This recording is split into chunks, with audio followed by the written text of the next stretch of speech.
बूढ़ा हो गया वो बाप, शरीर सूख गया। बुढ़ापा क्या है? जंग लगा लोहा। लोहे पर जंग लगता है जब पानी की मार पड़ती है, और जिंदगी को जंग लगता है जब अपनी औलाद का दुष्कार मिला करता है, जब अपनी औलाद से उपेक्षाएं मिला करती हैं। एक बात अंतर इतना है कि लोहे को जंग बाहर से लगता है, वो जिंदगी को जंग भीतर से लगा करता है। बाहर की जंग को मिटाने के लिए कोई रेख मार्क मिल जाता है बाजार में, मगर भीतर की जंग मिटाने का कोई भी उपाय हमारे पास नहीं हुआ करता है। उस बूढ़े ने बच्चों को पढ़ाया लिखाया, उसकी पत्नी की मौत हो गई, अकेला बुढ़ापा, 2 बेटे, एक डॉक्टर एक इंजीनियर, पढ़ा लिखा के बड़ा किया।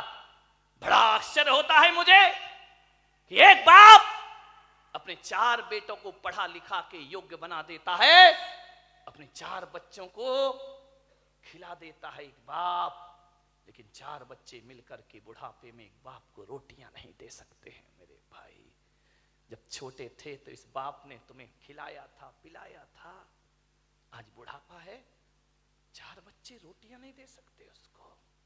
अरे तुमसे अच्छा तो वो बंदर होता है जो नाच नाच कर मदारी का पेट भर दिया करता है। ध्यान रखिए, क्या जिंदगी है हमारी, क्या जीवन है हमारा। अपने ही घर में परायेपन का बोध, ऐसे रहते हैं जैसे पड़ोसी के घर में रह रहे हो। कल तक जहां हुकूमत चलती थी, आज 2 रोटी का भी इंतजार करना पड़ता है। मान्यवर, माँ बाप अपने बच्चों की जुबान नहीं दे सकते किसी को। क्या हालात बना दिए हैं कि बुढ़ापे में माँ बाप बच्चों के सामने चुपचाप हाथ बांधे खड़े रहते हैं। उनके पास कुछ नहीं है। उस बूढ़े बाप को बहुएं पसंद नहीं करती थी, फूटी आंख नहीं सुहाता बूढ़ा उनको, बड़ी परेशान हो गई बहुएं।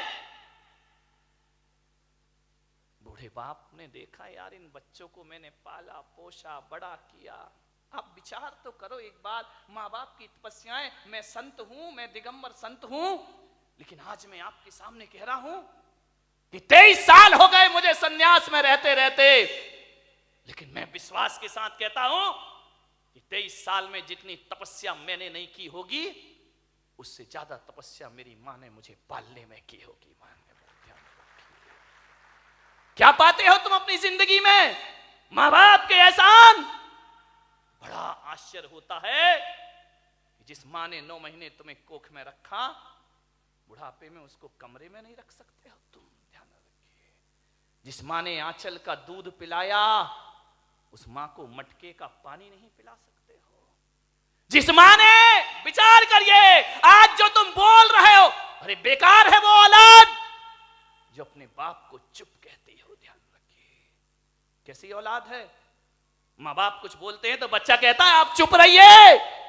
अरे जीभ गल के गिर जाना चाहिए आपकी, माँ बाप को कहते हो चुप रहिए। जिसने बोलना सिखाया, जब तुम पैदा हुए थे तुम्हें तो बोलना भी नहीं आता था। बताइए सबसे पहले बोलना किसने सिखाया था?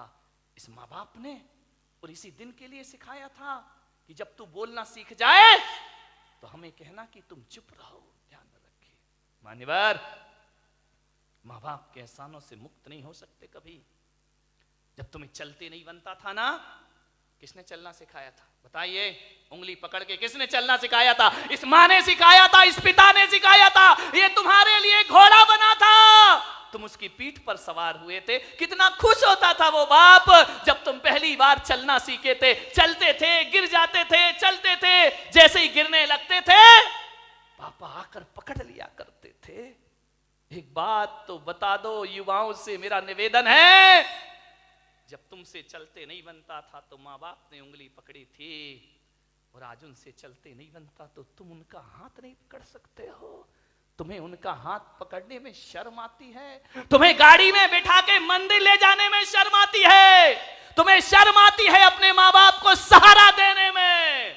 वाह रे इंसान, विचार करिए। याद है तुम्हें जब बचपन में स्कूल जाते थे तो माँ क्या करती थी, तुम्हारे टिफिन में 2 रोटी रखती थी, बेटा पढ़ाई भी करना, भूख लगे तो ये रोटियां खा लेना। स्कूल में रहने के बाद भी माँ तुम्हारा ख्याल रखती थी। और जब स्कूल जाते थे तो माँ पिता 1 रुपया 2 रुपया तुम्हारी जेब में डाल दिया करता था। विचार करो आप कि जिस माँ ने टिफिन में 2 रोटियां रखी हैं, बुढ़ापे में आज उस माँ की थाली में 2 रोटी नहीं है। और जिस बाप ने जेब में पैसे डाले थे, आज वो बाप बिना पैसे के घर में जिंदगी जी रहा है, एक एक पैसे को तरसता है, उसे शर्म आती है अपनी औलाद से पैसा मांगने में।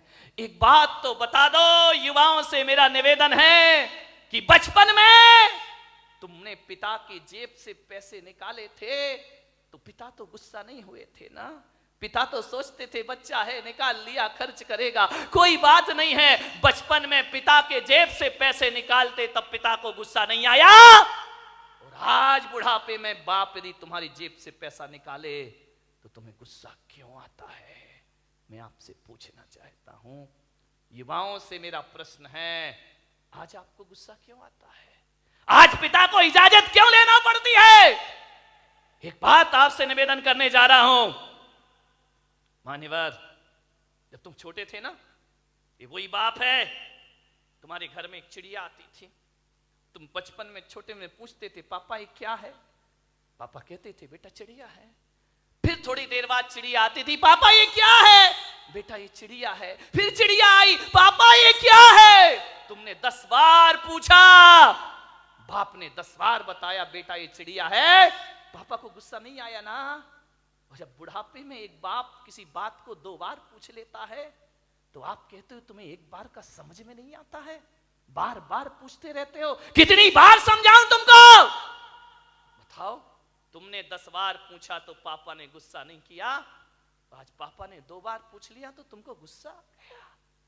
तुम कहते हो कि माँ बाप जिद करते हैं, बुढ़ापे में परेशान करते हैं। तुमने भी बहुत जिद की थी जब तुम अपने माँ बाप के साथ बाजार गए थे, खिलौने के लिए मचल गए थे, पापा यही खिलौना लूंगा, पापा के पास पैसे नहीं थे, पापा मुझे यही वाला चाहिए। सोचिए, आप विचार करिए, बाप के पास कुछ नहीं था, तुमने डिमांड की, तुमने जिद की, तुम भी तो सड़क पर मचल गए थे, बाजार में रोने लगे थे, तब पापा को गुस्सा नहीं आया। और आज माँ बाप थोड़ी सी जिद कर ले तुमको गुस्सा आ जाता है। किस काम की जिंदगी है ये तुम्हारी? मान्यवर, विचार करिए, तुमने कितना परेशान किया है माँ बाप को। उस परेशानी का यदि 1% भी चुका सको तो माँ बाप खुशी से अपनी जिंदगी जी लेंगे। मेरे भाई, मैं आपसे निवेदन करता हूं, माँ बाप का सम्मान ना कर सको कोई बात नहीं है, ज्यादा उनका मान प्रतिष्ठा ना दे सको कोई बात नहीं, लेकिन मेरा आपसे आज एक निवेदन है, इज्जत ना दे सको कोई बात नहीं, मगर ऐसा तो करो कि माँ बाप इज्जत से उस घर में रह सके। ध्यान रखें, इतना तो कर सकते हो ना कि सम्मान की जिंदगी जी सके। वो क्या करते हम माँ बाप के लिए? स्वामी विवेकानंद बहुत बड़े संत हुए, अमेरिका गए, उन्होंने अपना भाषण दिया, प्रवचन दिया, मां पर बहुत अच्छा बोलते थे। वो कहते थे मां से अच्छा कुछ नहीं होता, मां से बड़ा कोई धर्म नहीं होता है, पिता से बड़ा कोई धर्म नहीं होता, कोई कर्तव्य नहीं होता हमारा। विवेकानंद से किसी जिज्ञासु ने पूछ लिया, आप मां की इतनी महिमा गाते हैं, मां में ऐसा क्या है? धरती पर आए हैं तो मां तो मिलेगी मिलेगी, इसमें कौन सा एहसान? और हर मां बाप पाल पोस के बड़ा करते हैं, कोई बड़ा काम नहीं कर दिया उन्होंने।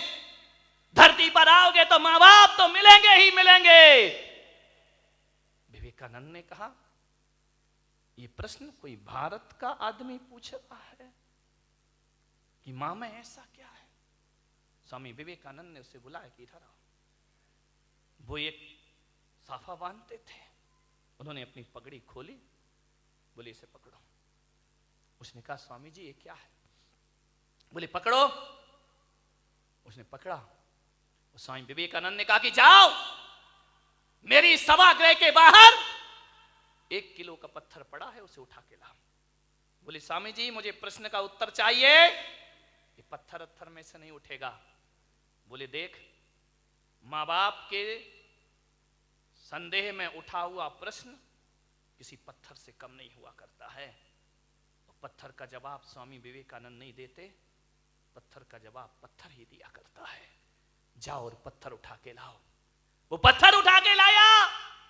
स्वामी जी ने कहा अपने पेट में बांध, और बांध करके पूरे नगर के 3 चक्कर लगा के आ। बोले ऐसा नहीं हो सकता। बोले क्यों नहीं हो सकता है? बोले मुझे उत्तर चाहिए। बोले उत्तर मैं नहीं दूंगा, उत्तर पत्थर देगा। मां बाप के खिलाफ उठा प्रश्न पत्थर है, उत्तर भी पत्थर ही देगा। जाओ। उसने बांधा पूरे परिक्रमा। बोले थोड़ी देर बांधा फिर छोड़ दिया। बोले मेरे से नहीं होगा ये। बोले क्यों? बोले स्वामी जी आप इतने बड़े विद्वान हैं, मनीषी हैं, ज्ञानी हैं, मैं पेट में पत्थर बांध के घूमूंगा तो लोग हंसेंगे, मेरा मजाक बनेंगे, मुझे अच्छा नहीं लगेगा, मुझे शर्म आती है। तो स्वामी विवेकानंद ने कहा उत्तर मिल गया। बोले ये कोई उत्तर है क्या? बोले यही उत्तर है। जब तुझे 1 किलो का पत्थर बांध के घूमने में शर्म आती है, बोल तेरी मां 9 महीने तुझे पेट में रखकर कैसे घूमी होगी, उसे शर्म नहीं आई होगी। और आज तुझे शर्म आई और तूने पत्थर फेंक दिया। अरे मूर्ख, यदि तेरी मां को शर्म आती हो तुझे कोख से निकाल कर फेंक देती तो आज मेरी सभा में प्रश्न पूछने की औकात तेरी नहीं होती। इस ध्यान रखिए, ये मां बाप का उपकार हुआ करता, ये मां बाप की बदौलत है। एक बात याद रखना मेरे भाई, आज तुम्हारे पास जितनी भी दौलत है वो माँ बाप की बदौलत है। ध्यान रखिए, माँ बाप नहीं होंगे तो कहां से डॉक्टर बन जाओगे, कहां से इंजीनियर बन जाओगे? अरे माँ बाप का एहसान मानो, एहसान मानो इस माँ का। गर्भपात की दुनिया में भी तुम्हें जन्म देने की ताकत रखी है उसने। यदि जन्म से पहले मार देती तो आज यहां बैठ के प्रवचन नहीं सुन रहे होते तुम लोग।